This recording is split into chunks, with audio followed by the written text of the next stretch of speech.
Ladies and gentlemen, welcome to the final epic chess event of 2023. Frankly, the final chess event of every single year, which is the World Blitz Championship.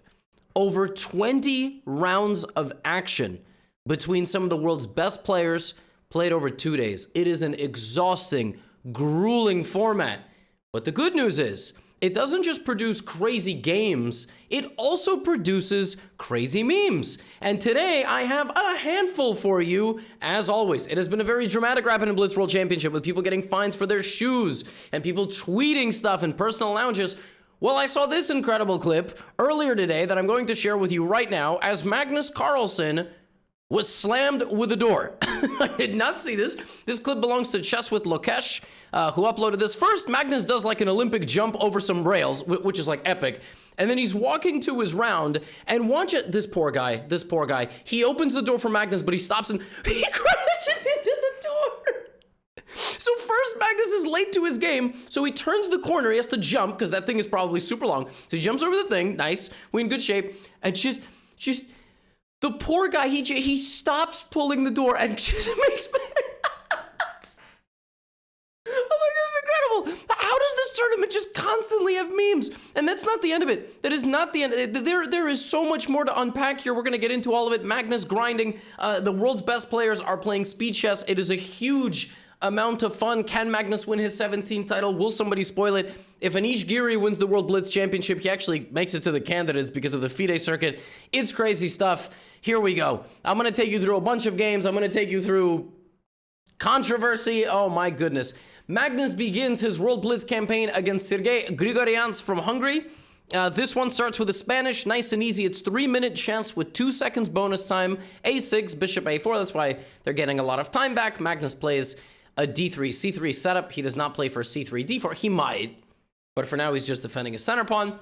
B5, D6, and H6 played by black. This is a very provocative line, bishop to G5, where frequently white wants black to play for G5. You want to play H6, and then you want black to play G5. Bishop B6, bishop E6. Grigorians kind of preparing himself, but then he plays castles. And he actually spends a lot of time. He's already down to 56 seconds. I guess it's kind of the nerves of playing against Magnus. The critical move here is G5. Like, it is the best move, and you try to basically punish white for having this goofy bishop, and you try to attack. But after castles, and then, king H8, it's kind of a very solid position, but the guy has 40 seconds. I mean, when you have a 1.5 minute time advantage in a 3-minute game, it's a lot of time. Rook B8. Magnus maneuvering. Now Grigorians kind of indicating that he does want to go G5, and then he reconsiders his life completely and plays G5. So Grigorians did not want to play G5 without castling. Instead, he castled and played G5, but it's actually not that bad. It's still kind of part of the nature of the position. Now, what Magnus is going to try to do is exploit the squares, and he's potentially going to play D4. If Magnus can land the move D4 at a certain moment, he's going to be in really good shape. The only reason you can't land D4 right away is because after pawn takes, you have this, but then I'm going to chop the bishop, you're going to take, and then I'll probably grab the pawn on E4 or the pawn on D4, frankly, and I'm going to be okay. Like, I'll play G4, grab the pawn on D4. So Magnus waits. He plays bishop C2. Now he does put that knight on D5, trying to take advantage of the squares, but Grigorians is now down to 20 seconds. That's a really difficult amount of time to play with, and after D4, his position is in a very critical spot. He plays E takes D4. Magnus here can play the queen, the mouse slip move, queen D3, because it looks like you meant queen D4, even though that hangs a queen, but queen D3 threatens mate. Instead, he does this, and unfortunately, under the pressure of the clock, Grigorians plays this, and now it is white to play and win. Can you find the move that Magnus Carlsen played in this position? Very good. Yes, that's a free knight. No. That's what you would play in this position. The move is bishop to F5. Hitting the queen, hitting the knight, and defended by the knight. That's not a knight. That's a knight. And Magnus wins a pretty smooth game 1. Now, the good thing is he started well. The bad news is he has 11 more rounds to go. Because on day 1, they play 12 games, which is crazy. Now, I'm about to show you some of the craziest chess that you've ever seen in your life. This might be the most insane game of the year, and good timing because it's December 29th. Some of you might be watching this recap as December 30th. This came right at the right moment. Mamedyarov is like a trip on a substance when you play chess. And Aydin Suleimanli is the future of Azerbaijani chess. Like, these are two Azeris. They're very, very strong. We have a Trempowski, one of my favorite openings. And this one gets wild real quick because the center blows up. He takes the pawn on c5, he plays e4, bishop c5, and now the pawn pins the knight to the queen. It looks like white is winning, actually, already. It's not so clear because queen b6. You can't actually take the knight because the bishop will take, and then I'll take on g1 and your king's gonna have to step out in front of the pieces. Which is why in this position, Shahryar Mamedyarov took on f6, allowing bishop takes f2 check, hitting the knight and the king would have to step forward and in the way of all the pieces. What the heck is going on? King to e2, queen e3 looks like mate. It's not because of the bishop, otherwise that would be game over in 8 moves. Instead of that, we have bishop takes g1. Bishop g1, and now queen f2 is possible. White's king is blocking all of his pieces. What is happening here? Now, you would think fg is a good move, but then I'll play queen f2 and queen d4, and then here, and you just don't get anything. Which is why, in this position, Shahryar Mamedyarov sacrifices the rook! What? This dude just took the bishop. He's taking the bishop to remove any danger to his king, because the queen can only do damage to the king with the bishop there. Now black's queen has to waste time entering the white position, while white's king is actually pretty well protected. And here comes knight to... Oh my goodness. Knight to...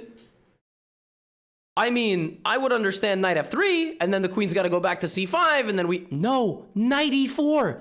The idea of knight e4 is to jump into the black position. But also if you take...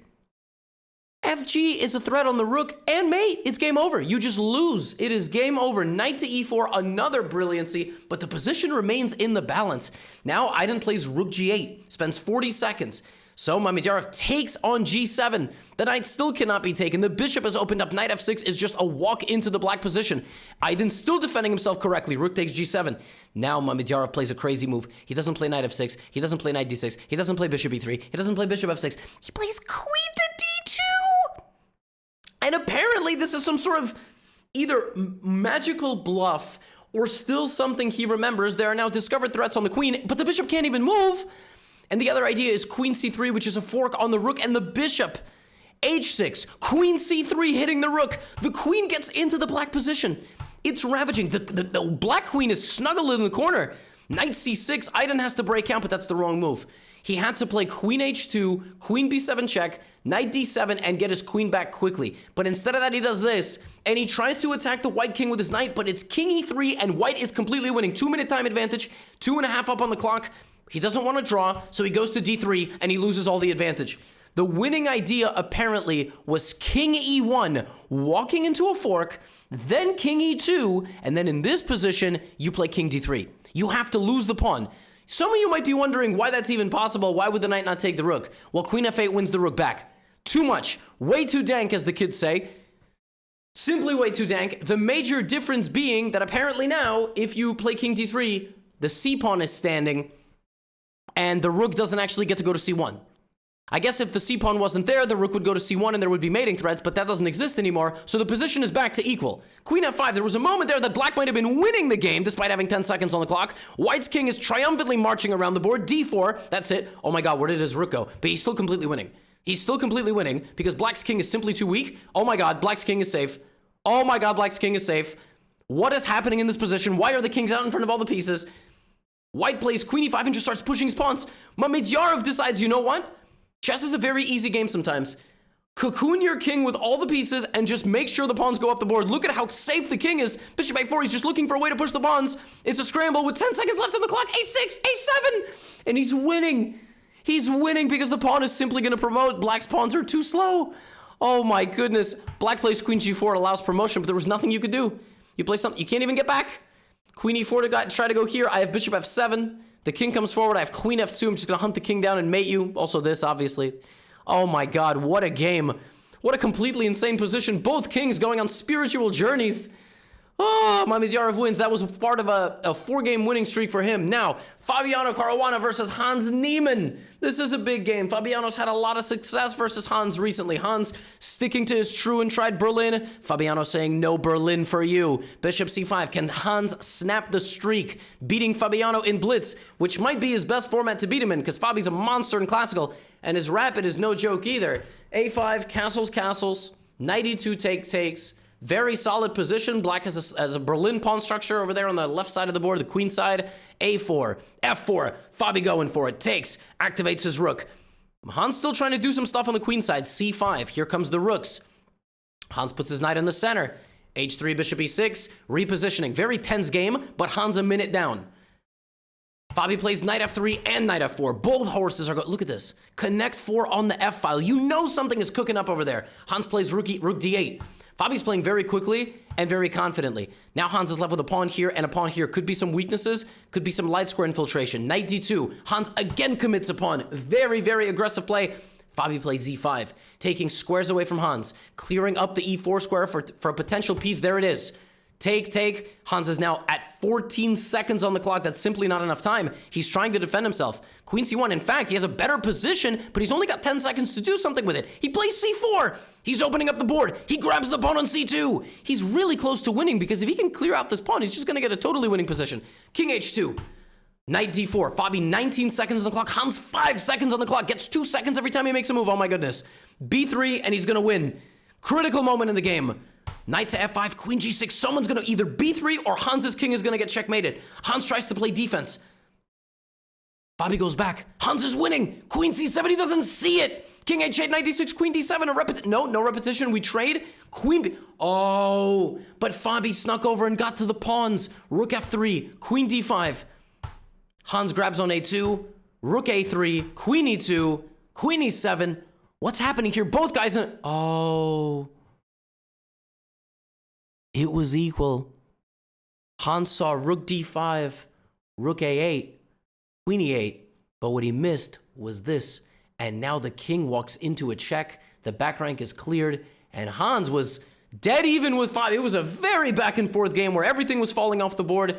He just had to stay on the back rank. Very unpleasant position though. Obviously it looks like white has a very powerful pawn, but the queen is powerful as well. But Hans Niemann blunders queen f8 and resigns because it's just game over. You just get mated once the white rook infiltrates. A very, very crazy game back and forth. Fabi continues the good streak against Hans. Hans had a decent first day. Women's side, Anastasia Bodnaruk, the winner of the World Rapid Championship on the women's side. Valentina Gunina, one of the most combative grandmasters on the planet. She never makes draws. I think Valentina played an entire Rapid Championship and an entire Blitz Championship day one, and she has made no draws. So, Bodnaruk versus Gunina, this is like a first place matchup. It's an e5, c5 Caro-Kann. Gunina, obviously a big fan of my recommendation of the Caro-Kann defense. I don't think she's learning from it. If anything, she should be teaching me. But CD, knight e7. Black gets a vintage Caro-Kann position. Exactly what you want. White, however, is trying to pick at the knight. And white gets this structure with potential attacking possibilities if black castles. Gunina says, come get some. You wanna checkmate me? I'm gonna be checkmating you first. The bishop on g5. Opposite colored bishops favor the attacking player. Queen d2, queen b6. King slides out of the way to h1, rook c1, rook c8, rook c1. White takes a lot of space. Position looks good for white, very pleasant. But here comes Gunina. Gunina is a fighter. She is a brawler. She's always looking to scrap on the board, and she's gonna open up the position here. Bodnaruk tries to play knight to a4, infiltrating the dark squares. Gunina says, you could have the whole queen side. Take the whole side of the board with you. I'm looking for checkmate. Knight c5, nice idea, rook f2. This is what Robert Hess likes to refer to as a collinear move, because that makes him sound very intelligent.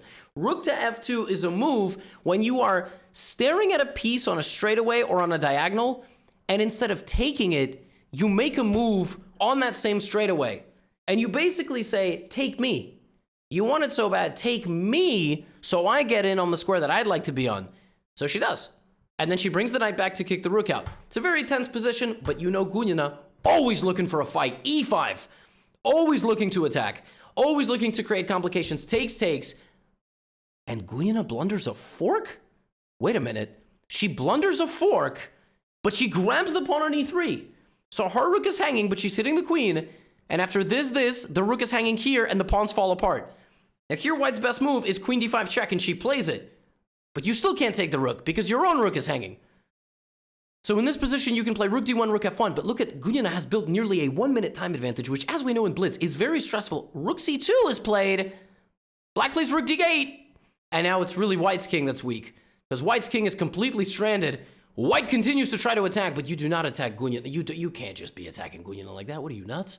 Now white's king has no legal moves. White goes here, still looking to create checkmate threats, but unfortunately, white gets mated first. Rook to d1, mate. You might be sitting there going, no, it's not. Bishop takes. Yeah, but then queen e1. Sacrificing the rook, clear out the defense, and the white king is absolutely smothered in a corner. A beautiful kind of configuration there. Valentina Grigorian is destroying the event right now. She is on fire. I will show you the standings in a bit. Bodnaruk having a great event as well. She's very much in the fight for a medal. She might be a double medalist, which is awesome. I will show you the standings. Some more games that I have for you. Carlsen, Subramaniyam was a crazy game. B3 is what Magnus chose in this one. He did not want to play another e4, e5. He was not looking for a Spanish. Instead, he played just a very simple Nimzo Larsen. B3, e3, knight f3, bishop e2, very solid. Bishop b5. Personally, when I'm playing black here, I like to play a6. I don't want to allow my opponents to put the bishop there. Magnus does. That bishop is ready to die. There it goes. It is, in fact, going to perish. And now a big question, will Magnus play knight e5, f4? Will he play d4? Will he play d3 and knight d2 and try to play for e4? What's he going to do? There are many setups. Magnus plays knight e5 and d3. So he's not yet playing f4, but there it is. This is the vintage b3 setup. You give up your light squared bishop, you create a very nice scale of central pawns like this, and then you play f4. Very nice position, and you can either choose to attack with your knights, you can choose to attack with your g-pawn, you can do whatever you like. You also could just take the bishop, so it never pressures your king. Put the knight like this, because in a perfect world, black plays b5 and gets the bishop out of the way. That's really what black would love to do. So, castles. Magnus is going for it. He is attacking the young man from India. Bharat is a very strong grandmaster. And here comes d4. I told you about this move. Magnus grabs this and locks the center. So the center is locked. His bishop is dead until he goes c3, or until he trades, or until he zigzags. But he does have a space advantage, and you could try to attack your opponent. But Bharat is not going to... None of these young guys are really that... They might be secretly intimidated by Magnus, but they don't play like it. Really, like b5, Magnus plays a4, Bharat best move, e5, fighting back in the center, saying, Magnus, do something with your pawn. If you want to take, I'll play knight g4, I'll get the pawn back, I'll also put my knight there. Right? If you play e5 and f5, I'm going to do the same thing, and actually my rook is faster. So e5 is a really nice move. Magnus plays bishop c1, and knight d7, it's a big battle. Knight f1, look at Bharat, c4, knocking on Magnus's door. He says, you want to go attack my king, Magnus? I'm going to attack you on this side. This was anything but a walk in the park this day one for Magnus. Constantly under attack by the young guys. Takes, opening the position, takes. He doesn't take again. He plays knight g3. g6, knight back to e2. He induced a move by his opponent. Now here comes f5. The attack is continuing, but Bharat, triple back. 19 points of material barreling down on the c-file. Look at this. Is Magnus going to strike when the iron is hot? He plays bishop d2, but Bharat is stopping the attack. Now Magnus has to retreat. Oh, this is a really bad sign. This is a really bad sign. He's bringing his knight, but I'm not sure he has any sort of attack. Can he make something happen? He takes on g6. Queen f3. Ooh, nice idea. Sacrificing the bishop to take on f7. Black plays queen b3. He protect. He attack. Bishop h6. The queen goes back. There's no attack here. But Magnus does have a 1-minute time advantage. He's playing h3. These are kind of stalling moves. King h1. He's trying to get his opponent to potentially panic. Rook a2, but he's not panicking. Even with 5 seconds on the clock, he's defending himself very well. Bishop d2. Here Magnus finds the nice idea of bishop b4. He doesn't have an advantage, though. Bishop b4 was given a brilliant move. I'm not so sure about that. You can't take because queen f7. Take. It's still equal. Knight g1. He's repositioning. Magnus is doing... By the way, credit to the world champ. He doesn't need me to give credit, but credit to the world champ. He's doing a really nice job here, and here's something really tragic happens. With 5 seconds on the clock, Bharat Subramaniyam saw knight to g5 coming, and he also saw knight e5, and he touched his f-pawn. He touched his f-pawn because the only way to protect is to go here and here. Unfortunately, touch move in chess means you have to move a piece if you can, And that is a fatal blunder. You don't just lose a pawn, you lose all your king's safety, and it's over. Knight to h7, rook to f6, knight e6, all threats, and Magnus Carlsen wins. A very tense game. I mean, you got to give credit to Magnus, who put pressure for a while. And even there, you know, this is a very tough position because you can stop knight g5, but you're going to be a pawn down in an endgame against Magnus. In the long run, you probably lose this. But yeah, he touched this pawn and he made a very fatal mistake. He did not go a pawn down against Magnus. He lost the game on the spot. But man, I mean, these young guys, in particular from India, but from Uzbekistan, from Kazakhstan, they are monsters. They are so, so good. I have another crazy game for you, and then we will cover the controversy of the day. We're going to cover the controversy of the day. So, Praggnanandhaa versus Daniil Dubov. Daniil has been a killer in the blitz, but Pragg is one of the best overall players in the world. Bishop e7. Daniil really likes this line. He doesn't put the bishop out on c5. Bishop e7. d6, and every time I cover a Dubov game, after you watch this video, I always advertise, go look up Dubov calisthenics. This man can do one-arm pull-ups. If anybody chess boxed Daniil Dubov, they would die. c3, knight a5, bishop wraps around, very, very standard stuff. You know, your typical Italian Spanish that 99% of us don't understand, and all the top grandmasters in the world do. Typical maneuvering, white looking for either d4 or a4, or the legendary f5 square. Black looking for a potential break. There's d4, so now black has to adjust to that. We have take. Knight plants itself on e5, either ready to go this way or jump forward into the position over here. Knight df5, white gets to that very nice f5 square. I really like white's position here, but Daniil is also very elusive, very creative player. Plays a5, b4, locks down the queen side. Again, you make me choose. I really think white has much more potent attacking chances here, but the position's in the balance. I mean, nobody's better. Rook c7, rook d7. He's defending himself. Pragg makes a waiting move. Pragg spends a minute. Pragg spent a minute calculating this, like all this, and he moved this. That's a bad sign. That's a bad sign when you spend a minute. You will remember in the game that I just showed you, Magnus also played a waiting move. In this position, he played king h1 in like 6 seconds. So sometimes you don't know what to do. It's best to just tuck the king away. Black tucks his king away, and he doesn't even spend any time. Pragg plays f3. Oh no. From 126 to 12 seconds, Pragg freezes. He freezes because he's like, I think I have something, but I can't see anything. How is it possible? Now he is on the back foot. Now Dubov starts activating his pieces. And this is very common for humans. You want to trade. He made that move with 1 second on the clock. He gets 2-second bonus. Look at this move. Very nervy move. He wants something to happen. Rook e5, keeping the tension. He's trying to trade pieces, Pragg. He's trying to trade the pieces to make a draw because he doesn't have a lot of time. Yeah, Dubov doesn't play those games. Here comes Daniil, one-arm pull-up Dubov, and it's real bad. Look at how all the pieces... Dubov's position just moved like a wooden puzzle. Every single piece in Dubov's position just shifted a little bit, and look at how effectively they are sniping the white position. I mean, this is crazy. The position is still in the balance until this move. And in this position, Daniil Dubov uncorks pure savagery against the legendary Indian prodigy Praggnanandhaa. Dubov sacrifices the rook! Rook takes f3, prying the defenses open. He takes a pawn with check. King to g1.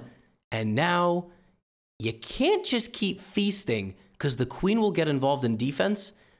So the way you distract the queen from being involved in the defense is you play bishop d4, which is a brutal move. The white king has no legal moves. The only thing you can do is take.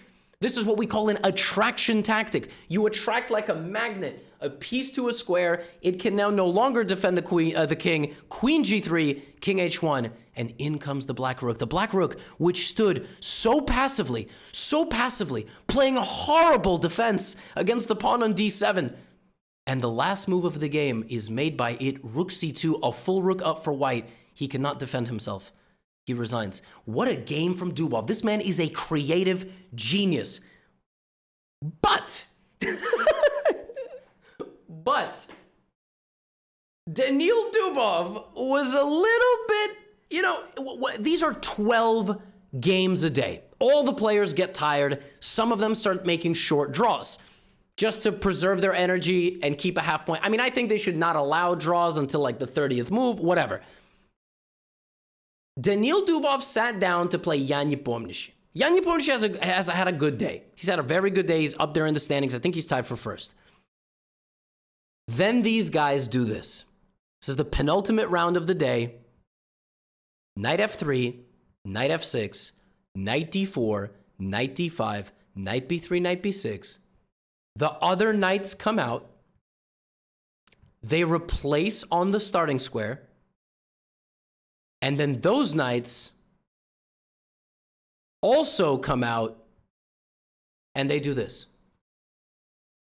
And they agree to a draw. I don't think that was repetition, by the way, because that was not the same night. I'm not exaggerating, by the way. That was not the same night. Because that was the night that ended, you know, that night, whatever. This is how they made a draw. They decided that they were going to do a night dance. Okay. Chess World didn't like this very much. Drama has started. There is a long-standing history in chess to make draws. Very long-standing history in chess to make draws.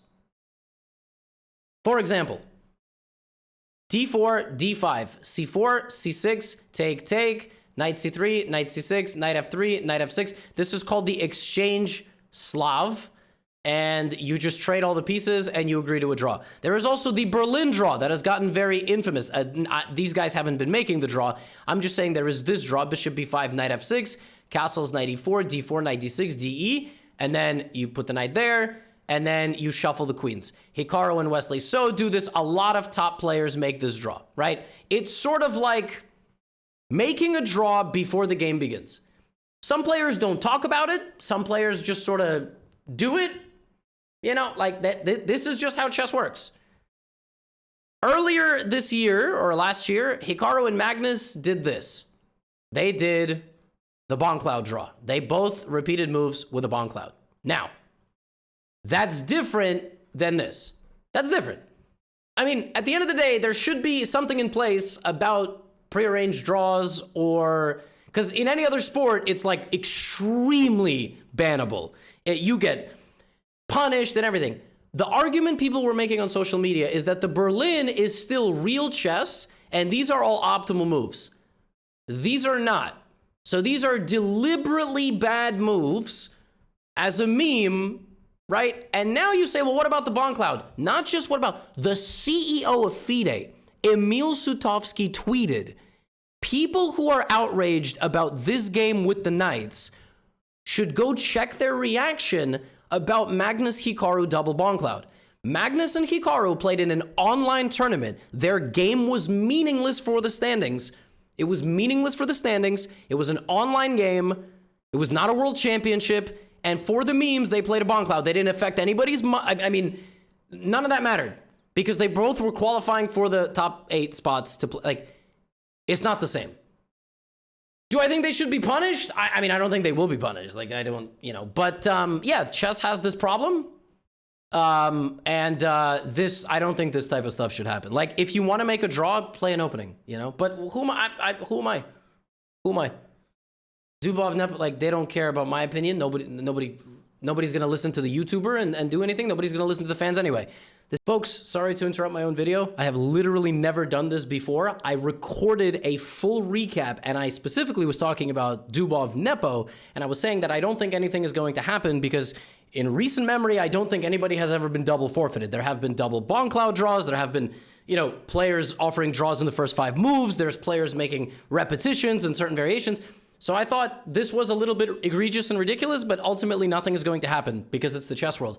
As I finished the recap, I went to social media, and I would like to let you know I was wrong.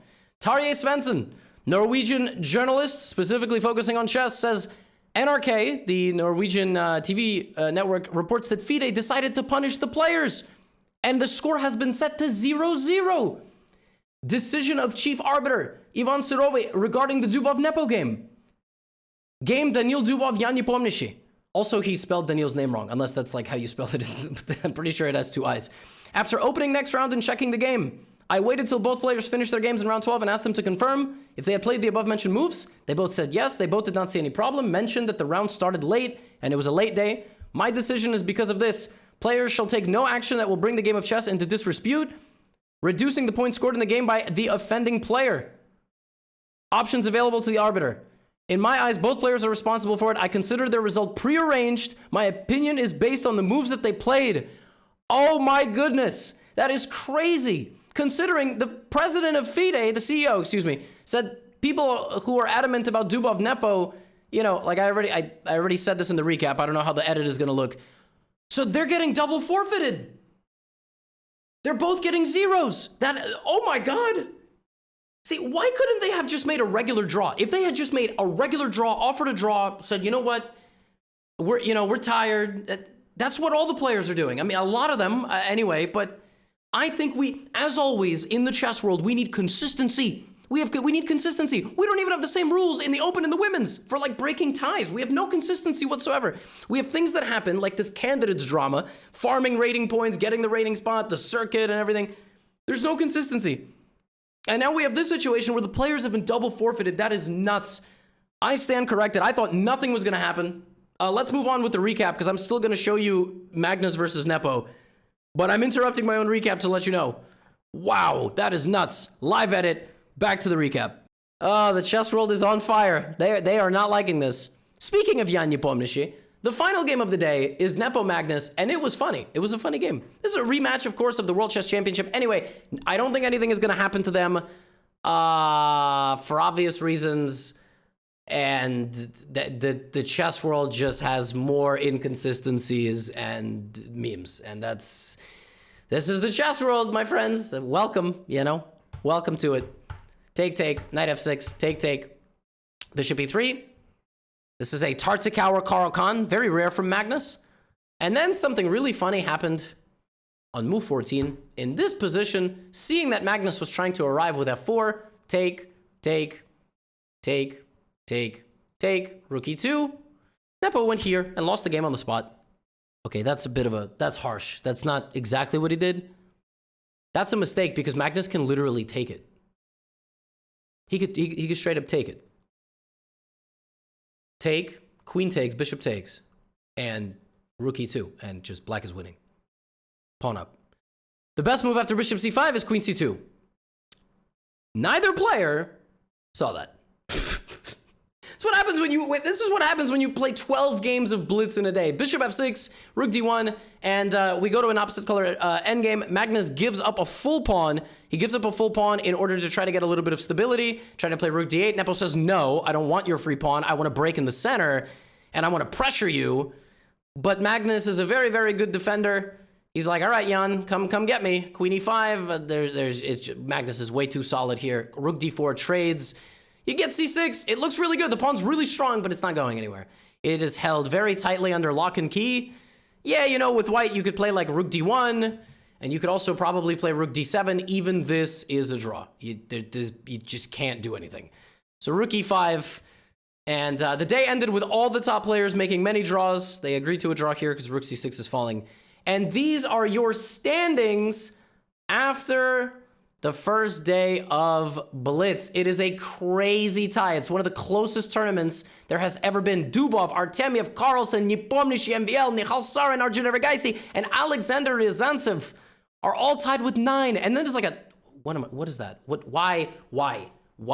Go back. I did not touch the board. Why are you moving? Oh my goodness. Crazy. It's 9. We got a handful of 8.5s. We have 8s. Anything can happen tomorrow. There are 9 games to go. I have also standings for you here. These are the women's standings. Gunyana crushing it. She has 8.5. She has a 1.5 point lead. So she is 8.5 and a 9. Ridiculous. Kostyanyuk, Dranavali, Bodnaruk, Garifulina, and Katerina Lagno all with 7 points. I mean, it's very, very close, but it's, wow. I mean, so that's day 1 of the Blitz. Massive tie for first in the open. We will see what happens tomorrow. Magnus getting hit by a door. Please don't hit Magnus with any more doors. draws with horse circuses. Let me know your thoughts in the comments. I will see you all tomorrow for the final day of the final event of the year. Get out of here.